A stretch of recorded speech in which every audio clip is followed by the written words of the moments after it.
Hello வணக்கம். இப்போ தீபாவளி பலகாரம் மூணாவது பலகாரம் செய்ய போகிறேங்க. மோதி லட்டு செய்ய போகிறேன். 1/4 கிலோ கடலை மாவு எடுத்திருக்கேன். 250 கிராம். 1/4 கிலோ கடலை மாவுக்கு 1/2 கிலோ சர்க்கரை பாகு காய்ச்சறதுக்கு. அப்புறம் 4 ஸ்பூன் நெய் விடணும். நெய் இன்னும் ஓப்பன் பண்ணல. ஏலக்காய் தூள். அப்புறம் கலருக்காக மோதி லட்டு வந்து ஆரஞ்சு கலரில் இருக்குங்களா, அதுக்காக வந்து குங்குமப்பூ யூஸ் பண்ண போகிறேன். கேசரி பவுடர் இல்லைங்க, ஃபுட் கலர் கிடையாது. நான் கேசரி குங்குமப்பூ தான் யூஸ் பண்ணுறேங்க. இப்போ மோதி லட்டு கடலை மாவுக்கு இந்த மோதி லட்டை பொறுத்த வரைக்கும் தண்ணி தான் மெஷர்மெண்ட் கரெக்டாக இருக்கணும். 200 கிராம் தண்ணி ஊற்றிடுறேன். தண்ணி கொஞ்சம் கட்டி இல்லாமல் கலந்து விட்டுக்கிட்டு அப்புறம் தான் மறுபடியும் ஊற்றணும். இப்போ இதாங்க பக்குவம். லட்டு ஊற்றுற அந்த பூந்தி பொரிக்கிறோம் இல்லைங்களா, அந்த பக்குவம் இவ்வளோ தான் இருக்கணும். அதுக்கு மேலே தண்ணி ஊற்றக்கூடாது. கரெக்டாக 400 ml தான் நான் தண்ணி ஊற்றினேன். எப்படி ஊற்றுனேன்னு உடனே கேட்டாதீங்க. 200 கிராம் உலக்கு வச்சுருக்கேன். அதில் 2 உலக்கு ஊற்றிருக்கேன். இப்போ பாகு காய்ச்ச போகிறேன். கடாய் வச்சுருக்கேன். 1/2 கிலோ சர்க்கரையை போட்டுறேன்.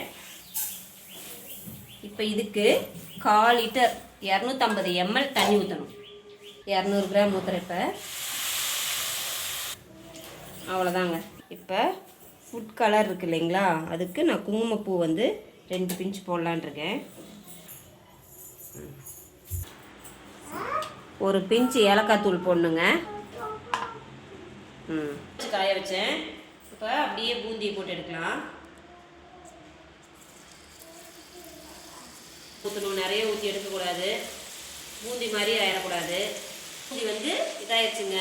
லட்டுக்கு ரொம்ப வேகக்கூடாது. எடுத்துடணும் உடனே.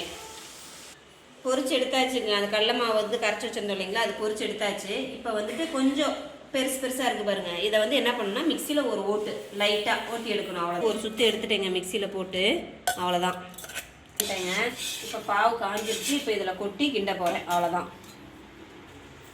ஒன்றாகாது. கொட்டி கிண்டனா தான் அந்த லட்டுக்கு பிடிக்கிறதுக்கு நமக்கு இதாகும். நல்லா கிண்டி ஒன்றுங்க. பாகு ஃபுல்லாகவே அந்த பூந்தி இருக்கு இல்லைங்களா, அதில் நல்லா உள்ளே ஸ்ப்ரெட் ஆகணும். அப்போ தான் இனிப்பு இருக்கும். அந்த பாகில் வந்து லட்டு அந்த பூந்தி இது இருக்கு இல்லைங்களா, நல்லா கட்டி ஆயிடுச்சு. இப்போ என்ன பண்ணணும்னா வெள்ளரி விதை இருக்கு இல்லைங்களா, அது கொஞ்சம் போடணும்.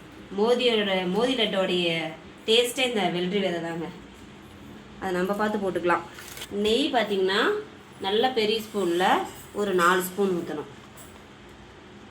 5 நிமிஷம் ஸ்டவ் ஆஃப் பண்ணி வைக்கணும். மோதி லட்டோட இது ஆறி போயிடுச்சுப்பா. இப்போ உருண்டை பிடிக்கிறேன். லட்டு பிடிக்கிறேன். இப்போ பிடிச்சிட்டு இங்கே பாருங்கள், ட்ரேயில் வச்சுட்டு இதுக்கு மோதி லட்டு பிடிச்சாச்சுப்பா. பாருங்கள் எப்படி இருக்குன்னு சொல்லி கமெண்டில் சொல்லுங்கள். பிடிச்சிருந்தா லைக் பண்ணுங்கள். பாய்.